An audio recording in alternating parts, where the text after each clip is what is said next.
अस्सलाम वालेकुम viewers, hope you all are doing well. Welcome to my channel study goal. आज का हमारा जो टॉपिक है, the topic is actually the listeners. So we are going to know about the listeners which is written by Walter de la Mare. This is a beautiful supernatural poem which is written mysteriously.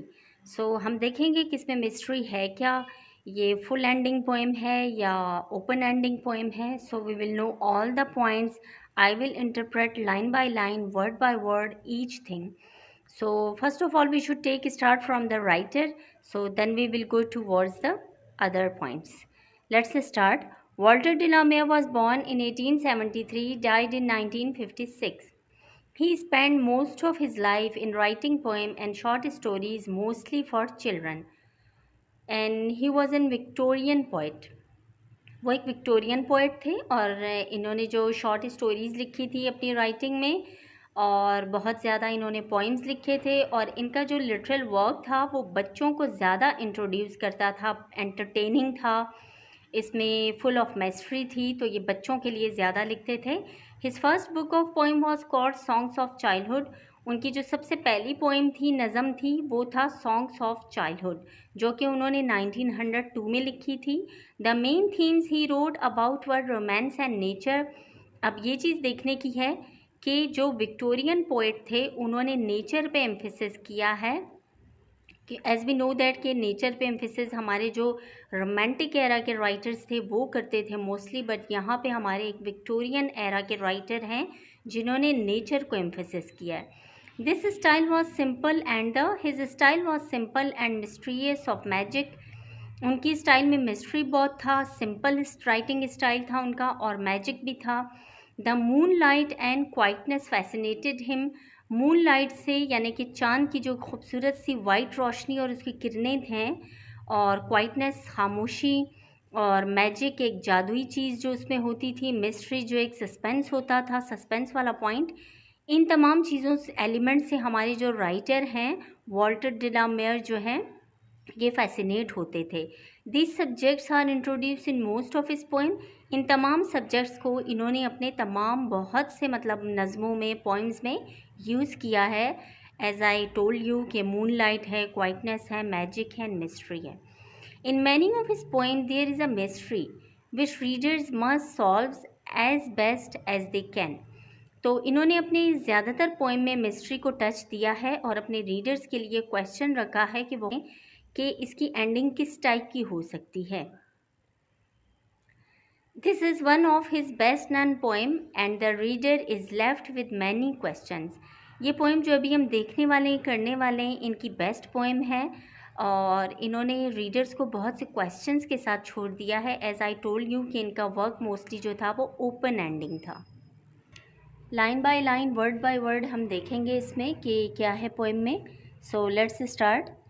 Is there anybody there said the traveller. क्या यहाँ पे कोई है.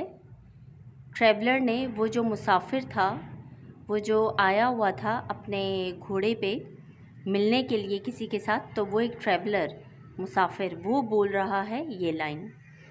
Knocking on the moonlit door.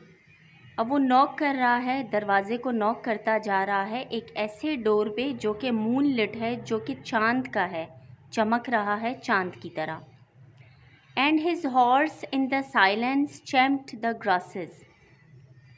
और उसका जो horse है वो इस बिल्कुल ट्रैंक्विलिटी में यानी कि खामोशी में, साइलेंस में जो है, चैम्पिंग कर रहा है ग्रासेस में, क्रॉपिंग कर रहा है, ग्रास खा रहा है, च्यू कर रहा है. Of the forest ferny floor. अब इस लाइन में ये बताया जा रहा है कि इतना ग्रासी है ये जंगल, जैसे कि एक फेरनी फ्लोर है, यानी कि उसका जो नीचे जो ग्रास है वो इस कदर ज़्यादा है, वो इस कदर घनी है, डेंस है, जिसे फेरनी फ्लोर कहा जा रहा है, यानी कि बिल्कुल ग्रीन है, फुल ऑफ ग्रास है. And a bird flu up out of the turret. अब टरेट का मतलब है मीनार, टीला. तो यहाँ पे बताया गया है इस लाइन में कि एक बर्ड है वो फ्लू करता है उसी दौरान, जिस दौरान वो डोर पे, मूनलिट डोर पे नॉकिंग कर रहा है, उस दौरान उसके सर के ऊपर से एक बर्ड जो है वो फ्लू करता है, वो उड़ के जाता है टैरेट, उसके सर के ऊपर जो एक ऊंची सी टोपी रखी है उसे एक मीनार, एक टीला, एक टैरेट कहा गया है। Above the travellers head, traveller के यानी कि जो मुसाफिर है उसके सर के ऊपर से। And the smote upon the door again a second time, और वो दोबारा स्मॉट करता है यानी डोर को नॉक करता है, बहुत ज़ोर ज़ोर से फुल फोर्स के साथ करता है, दूसरी दफ़ा सेकेंड टाइम करता है, क्योंकि अंदर से कोई आवाज़ नहीं आती है तो वो लगातार मुसलसल जो है नॉक करता जा रहा है। Is there anybody there, he said, again जो है वो उसी लाइन को रिपीट कर रहा है, नॉक करता जा रहा है और वो उसी लाइन को रिपीट कर रहा है कि क्या यहाँ कोई है। But no one descended to the traveller, लेकिन ट्रैवलर को कोई भी नहीं सुन रहा। डिसेंडेड यानी सुनना, उसकी बात पे ध्यान देना, तो उसे कोई भी नहीं सुन रहा। No head from the leaf fringed sill, अब इस लाइन में ये बताया जा रहा है कि पत्तियों से ढका हुआ जो एक जंगल है वहाँ पे कोई भी नहीं है, कुछ भी नहीं है, वो बिल्कुल खाली है, सिर्फ उसमें लीफ फ्रिंज यानी कि इस कदर उसमें घना जंगल है कि वो पत्तियों से ढके हुए हैं। Leaned over and looked into his grey eyes, अब वो छुप के देख रहे हैं उसकी ग्रे आँखों में, जो ट्रैवलर की ग्रे आइज़ हैं उसमें छुप के देखा जा रहा है।